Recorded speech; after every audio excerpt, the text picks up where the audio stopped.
Okay, so a complete pipe disaster just now. I was controlling the outboards by hand, couldn't hold them anymore. The wings got right up, obviously, in this squall. And there's the boat that's third. We're second. And that one there isn't the one that's first. That one over there, the supersmack, is first.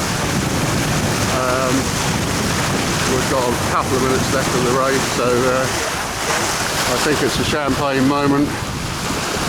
So we're going to round the mark to make sure that the marshal's watch is set correctly, and then we're going to sail back and moor up. So that's the one. We fought valiantly against that. That overtook us at one stage.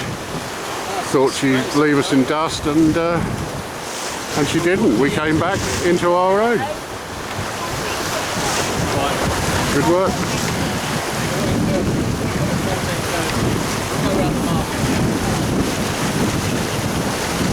Second in the pursuit race.